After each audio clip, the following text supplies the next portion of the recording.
It's time now for today's Strawberry Letter. And if you need advice on relationships, dating, work, sex, parenting, and more, please submit your Strawberry Letter to steveharveyfm.com and click Submit Strawberry Letter. We could be reading your letter live on the air.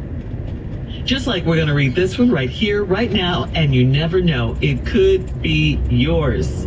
It could be yours. Buckle up and hold on tight. We got it for you. Here it is, Strawberry Letter.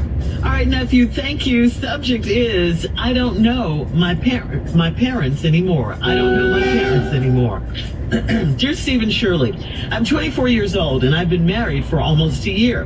My husband and I have a toddler and I'm going back to nursing school. So my parents encouraged us to move in with them. My husband loves my parents, so we moved in, and it's helped us with childcare, and I don't have to work. I can focus on my studies.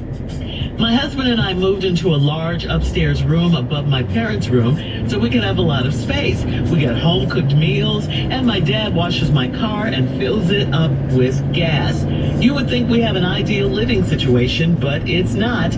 I don't know who my parents are anymore. I grew up in a Christian home, and we went to church a lot. I wasn't allowed to participate in cheerleading, the dance team, or volleyball because the outfits were too revealing. My faith is also why I had to get married early. When we got pregnant, the pressure was on for us to get married. But since we've moved in with my parents, things are so different now. My mom walks around in tank tops and booty shorts daily.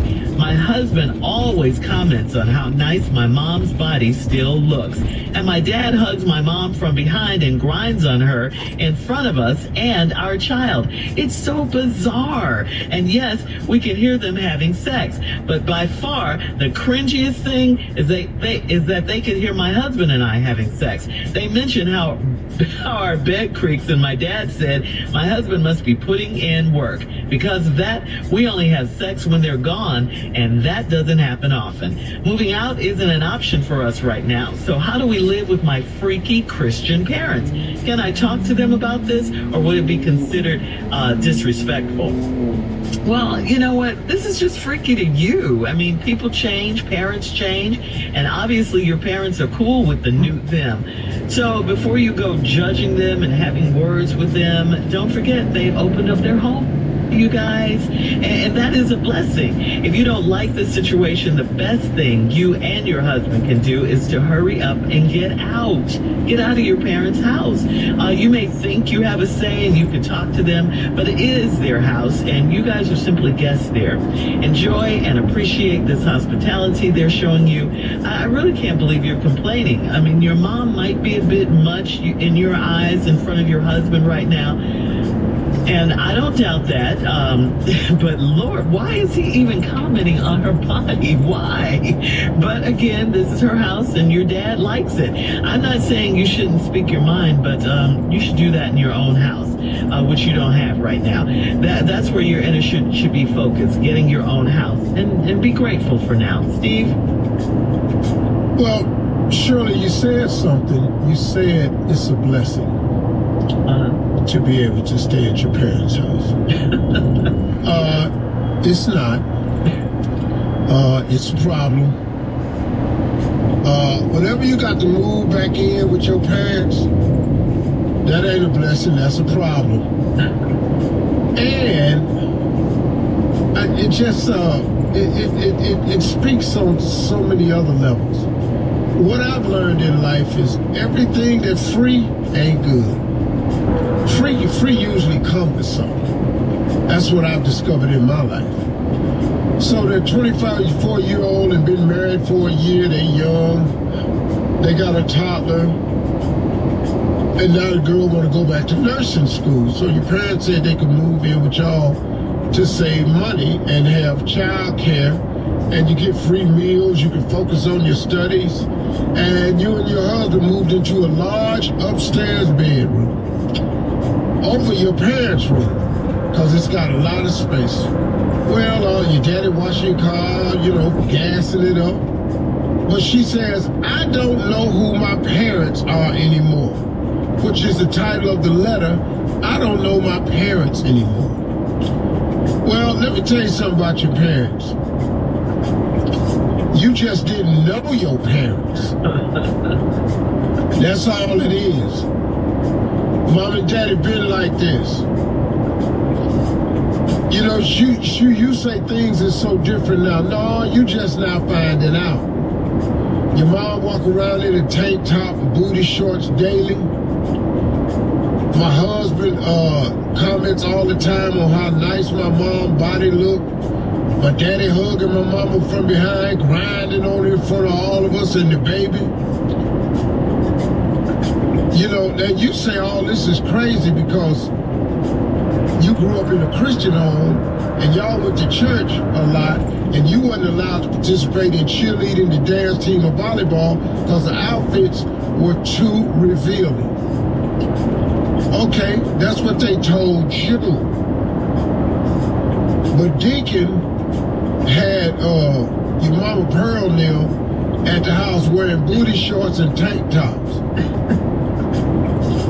Now you just found out about this. Now he walking around in front of your husband comment on how good your mama's body still look. He 24, he's stupid. He don't know to keep that to himself right now. He just stupid. And so now we got a whole nother problem. And y'all can hear him having sex. That's the part we'll start with when we come back. What is Pearl and Amos? What is Pearl and Amos downstairs do? All right, Steve. We'll have part 2 of your response coming up at 23 minutes after the hour. Today's Strawberry Letter subject, I don't know my parents anymore. We'll get back into it right after this. All right, come on, Steve. Let's recap today's Strawberry Letter. The subject is, I don't know my parents anymore. But 24 had to move in with her parents, with her husband. They were a religious family. They had a toddler.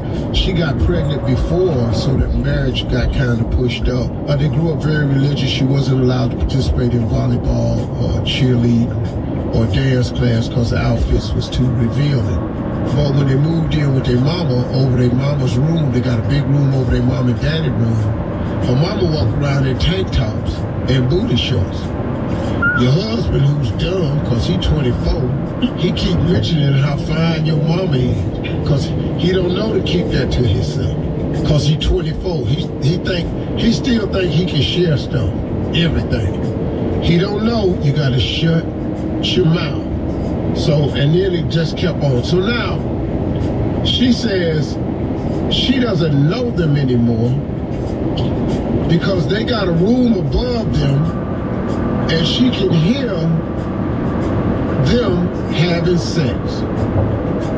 Pearl and Amos is down there getting it in. And then she said, but by far the cringiest thing is they can hear me and my husband having sex. And they mentioned how our bed creaks. And my dad said my husband must be putting in work. Now, that's weird. This is his daughter. I ain't gonna be able to have a conversation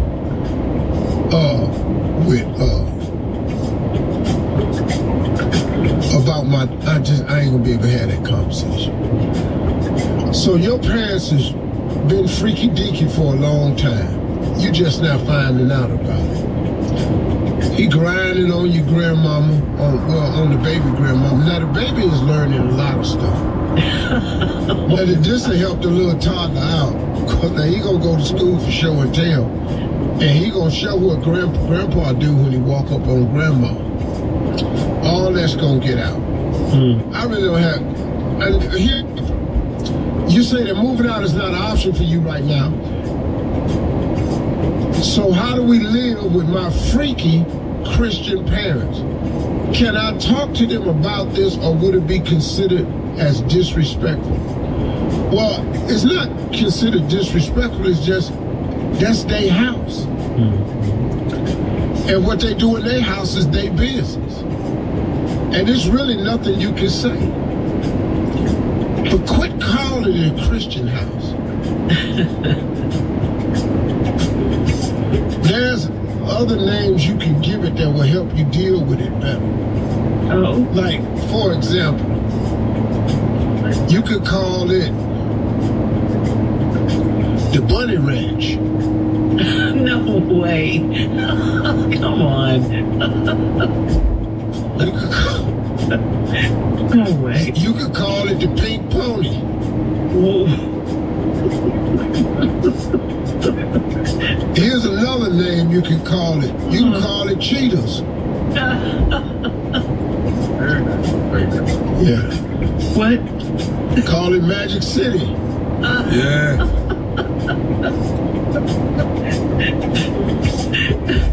But you can quit calling it a good Christian home.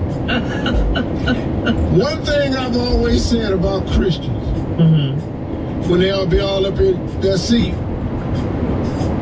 where do little Christians come from? I'm a Christian. Somebody got to be in there doing their thing. Now the problem is, they have one image up at the church, which a lot of people do. They put that mask on for the church, sit up, act all, got their nose in there, got their suit on, pass the church, know all the protocol. But when they get home though, hey, Pearl, go on in there and take that missionary outfit off. Go and put your clothes on like I like it. What you want me to wear? Put them booty shorts on that tank top. Come on in here, let me get up on that thing. Wow. Good girl. Ooh, the kids in here. I don't care. Care about these kids being in here? What you looking at? How you think you got here? Yeah. Now you found out the deacon is a dirty old man. Yeah. They need to go back to church. No. They in there. But I don't know how he done told her, boy, that boy must be putting in work. I couldn't have said that in front of my daughter. That's a bit I don't know how he said that. You're right. That's great. But they upstairs hearing some stuff they ain't never heard. 'Cause old people holler out different stuff. What? Oh, you flogging me now. What? Ooh, spank that monkey. Post your comments on today's Strawberry Letter at Steve Harvey FM on Instagram and on Take us a break. Facebook. I'm telling you right now. Hurry up and take us a break. Yeah, he's at the edge right now. Don't let him say nothing. Go in there and get some more of them mothballs. And check out the Get out of Strawberry here, Letter Shirley. Get out of here. podcast on the free iHeartRadio app, where free never sounded so good.